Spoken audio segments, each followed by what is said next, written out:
নমস্কার, আমি অর্কতে। অনেকদিন পর ফাইনালি আমার 3K ফলোয়ার্স ফাইনালি ভাই হলো ভাই।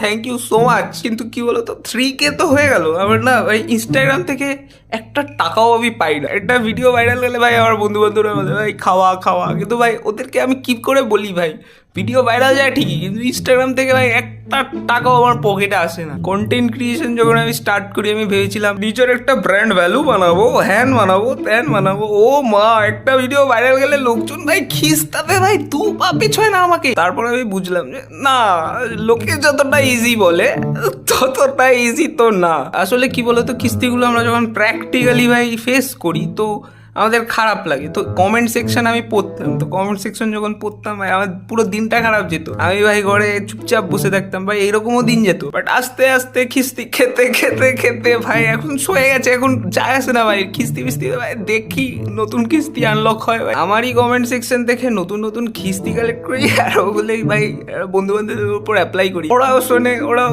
হেভি তো ভাই খিস্তিরা কি করে আসলো তোর মাথায়। আমার গোটা জীবনটাই ভাই এখন কমেডি হয়ে গেছে ভাই। এখন তুমি যেই ফেজেই তাকাও না কেন ভাই তোমার হাসি থামবে না। যারা একদম ইনিশিয়াল স্টেজ থেকে আমাকে ফলো করছে ভাই, আমার জার্নিটা দেখেছে, আমার ট্রানজিশনটাও দেখেছে, থ্যাংক ইউ সো মাচ। কারণ তোমরা যদি থেকে যাও, আজ আমার 3,000 হয়েছে, কদিন পর 3 লাখও হতে পারে ভাই।